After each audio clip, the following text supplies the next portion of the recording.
Yo, what's going on, guys? Crispy Flakes here. Welcome to Extra Crispy. For today's video, we got a video by the man Hoops Reference titled The 9 Most Slept On Players of the 2020 NBA Season.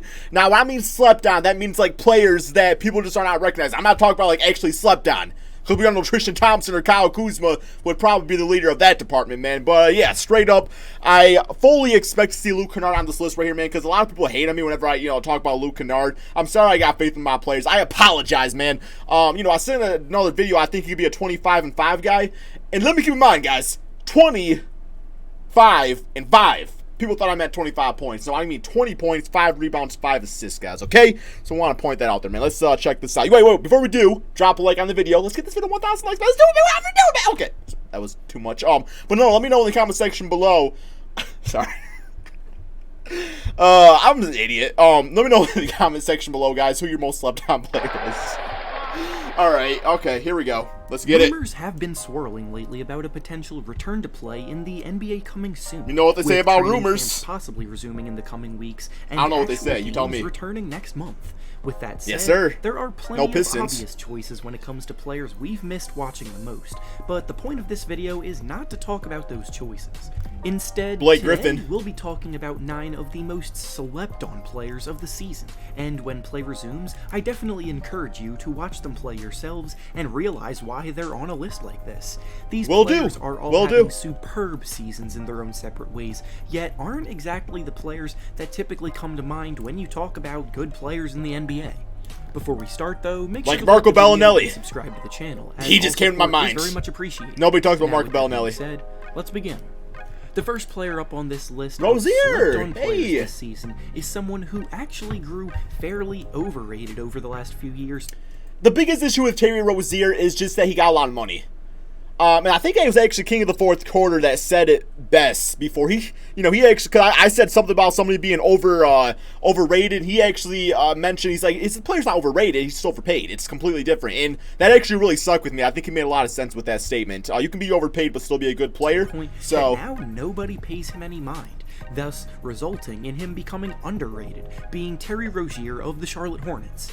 Rozier was a bench player for the Boston Celtics for the first 4 years of his career, and specifically in the playoffs of 2018. He's got like an Eric Bledsoe come up almost. Explosive games filling in for uninjured Kyrie Irving that led people to believe on the Clippers. that he was ready to step into a big-time playmaker role.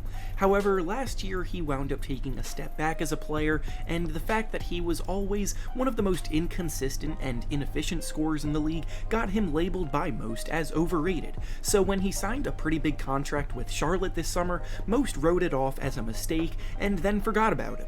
But looking at what he's done so far this year, him and Devontae are nice together. Basketball of his life, kinda. And most importantly, his consistency and efficiency have both improved immensely. He's averaging 18 points per game while shooting about 42% from the field and a very impressive 41% from 3. And all of those numbers are career highs. He may not be a star, but for the $19 million per year he signed in his contract, he'd be a piece of the puzzle. He's actually making that contract look reasonable. The next player up on this list of Khris Middleton, is the only all-star on the list, being... I said in another video, so I ain't gonna elaborate on it too much, but I think Khris Middleton straight up is like a Tayshaun Prince type of player, just a guy that just goes out there, takes care of business, but nobody really remembers the name. Khris Middleton on the Milwaukee Bucks, and I love players like that's how I play ball. Look at what Giannis Antetokounmpo is doing and associate a lot of the success of the team to him. Act like you've been there, right? But at the same time, his sidekick Middleton more often than not gets forgotten about. Middleton is in the middle of what is easily the best season of his career, posting career highs in points with 21 per game and field goal percentage at 50%. He also shoots a highly efficient 42% from 3, and overall, his reliable and consistent shooting ability opens things up a ton for Giannis to dominate inside. He's on track to join the highly exclusive 50-40-90 club, and I legitimately haven't heard anybody talking about this being the case. The Bucks have the best record in basketball right now, and the reason why they're so dangerous Bucks would not be who they were if it was not for Middleton. MVP of the league on their team, but it's also because their number 2 option is so reliable. Next up on this list of slept-on players this season is a player that has been running the second unit. When Schroder was on the Hawks in his last season, he was actually like I forgot what the stat was exactly. I think it was like offensive rating or something like that. There was a while he was listed as number 1 in the NBA. And I don't even know if that was the stat. I could be completely wrong about that. He was number 1 for something among point guards, and it wasn't turnovers. So it had to have been something good. But I remember he was number 1. One of the most quietly one of the hidden gems up there, man, that I know. Oklahoma City Thunder. When the Thunder traded Russell Westbrook for Chris Take pride in Paul those this summer, gems. Many assumed the team was ready to tank, and as a result, wrote them off. Then, very early in the season, we all realized got a that they're big not ass planning on pimple going right anywhere, about there, though. and have not only remained competitive, but are firmly cemented with a spot in the playoffs. This team's success has, in large part, been attributed to Chris Paul rejuvenating his career and embracing a veteran role, as well as the rise of young stud guard Shai Gilgeous-Alexander. But Dennis Schroder is also quietly having the best season of his career. He's going and like is the very Knicks much a or something candidate like for the that, maybe. Sixth Man of the Year award. Schroder has flashed ability to produce at a high level in the past, but like Terry Rozier, was fairly inconsistent and inefficient, and now he's putting it all together.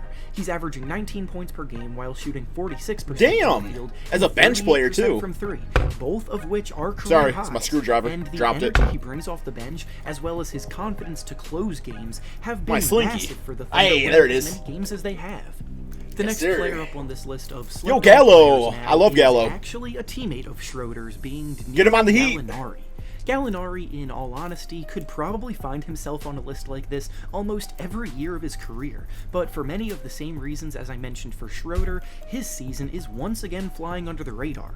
Gallinari is an extremely versatile offensive power forward that spaces the floor Chris Paul likes him exceptionally too. well and can create Chris for Paul don't himself like anybody. inside I don't know and if that's out. true. He's averaging 19 points Should I and make 6 shit up? rebounds per game while shooting 44% from the field and 41% from 3, and his ability to shoot from the perimeter opens the floor up for guards like Gilgeous-Alexander, Schroeder, and Chris Paul to operate. The Him and Thunder Bam have out about be very a much bad modernized team, man. offense with this Bad new in a good group, way. and Gallinari is at the core of it all. The next player up that is slept on this season is a highly productive young player that doesn't get nearly the amount of coverage as other young players do, being Collin Sexton. I liked Collin Sexton his rookie season. My biggest issue with Collin Sexton is that he's an undersized kind of combo guard, where like I would prefer him to play shooting guard, but I feel like he's a little undersized right there, but I don't quite mind playing point guard.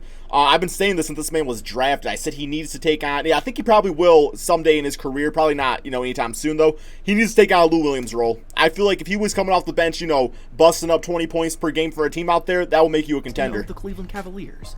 Sexton Whether it was happens or not, coming out of but college, and there were plenty of debates between him and Trae Young for who the best point guard in the class would be.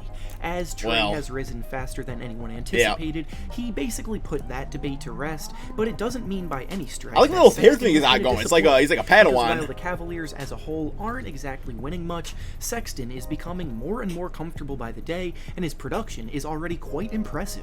Like a young Obi-Wan Kenobi. Knocks on him was his lack of natural playmaking ability for others as a point guard, so when the Cavs drafted Darius Garland and moved Sexton to shooting guard, I think that helped his game out a ton. He's averaging a very strong 21 points per game this year, while shooting a highly efficient 47% from the His field defense isn't and too bad either. 38% from 3. And seeing as one of the biggest worries about him at the time of the draft was his efficiency, this is a very promising sign early on. I can definitely see him becoming a star in this league at his peak, and I truly believe he's getting overlooked just because of the team he plays on. Next up on this list of let's go, man! Hoops reference coming to clip. Actually, wait. You got a very close FU, Christian Wood, because I saw you post on Twitter the other day. You said you just want to win, and I get that. But guess what, man? You found a team that's willing to build around you, man. Re-sign with us, Christian Wood. Re-sign with us, Christian Wood. And we will win you basketball. You won't win us basketball. You don't want no hand-me-outs. We don't bitch ass Kevin Durant, Christian, okay? Like, straight up, man. Like, come back to the team, and build a contender. I know you want to win, but be part of the equation. Out in a major way right around the time that the season was stopped, being Christian Wood of the Detroit Pistons. Be part of the Wood equation, has been Christian. A journeyman throughout the G League and the end of NBA benches for 5 years, having shown you go right back to it if you leave Detroit. Occasions, they don't respect you like we do. Summer League and G League year in and year out, but for whatever reason, never really got a real shot in the league until recently.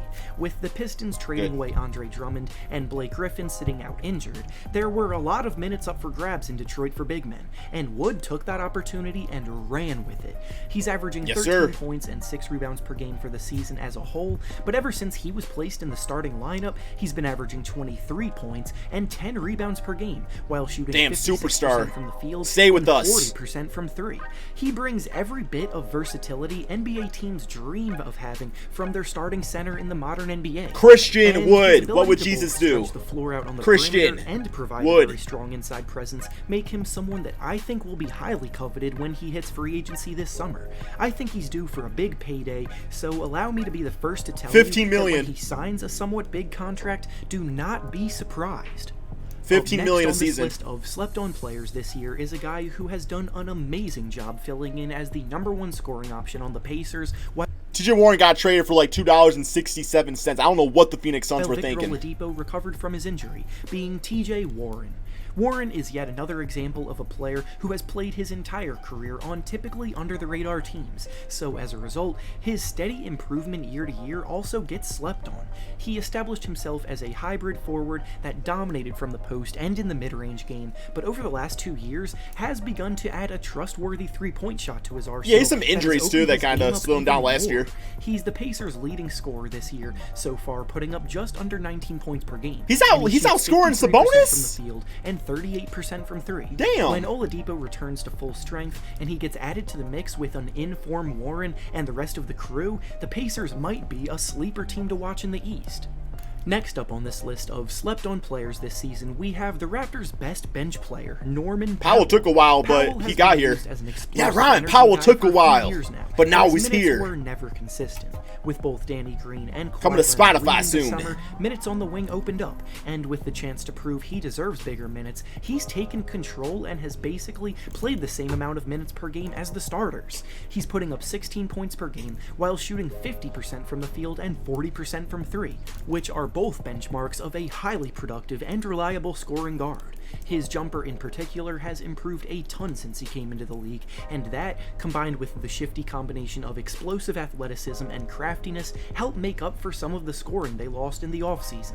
The Raptors always seem to be one of the best in the league at developing Raptors got players, some really good and depth. Powell is yet another example. Like that Terrence. And finally, the last player we'll be discussing on this Love list Dillon today Brooks' is rookie Dillon season. Brooks of the Memphis Grizzlies. No team in the NBA has got a Danny Green vibe. more than the Memphis Grizzlies, and while Rookie of the Year favorite Ja Morant is absolutely at the core of that success, it also goes beyond that. Brooks is one player in particular that has stepped his game up immensely, and in a Grizzlies system that likes to run and gun, he has been the biggest beneficiary. Brooks is putting up a career high in points per game, averaging just shy of 16 per contest, and he's one of the team's most reliable perimeter threats. Why is he playing on the excels in Trailblazers mid-range, courts? which, despite many tampering, say man. going extinct, is still an area he does a lot of damage in. Nobody could have imagined the Grizzlies would be making the playoffs in the first year of their rebuild, but that's exactly what they're on pace to do, and finding hidden gems like Who do y'all want to Brooks see, guys? is Zion part or of Ja the Morant in the process that playoffs? Let me know in the cannot go comments. unnoticed. And with that being said, Alright, that is the end of the video. There was no Luke Kennard, but Christian Wood definitely was a good filler for that right there. Hopefully the man Christian Wood just comes back to the team though, guys. That is the end of the video. Go subscribe to Hoops Reference, guys. Check out his channel. There's a lot of great content over there. Thank you all so much for watching, and peace out, my friends.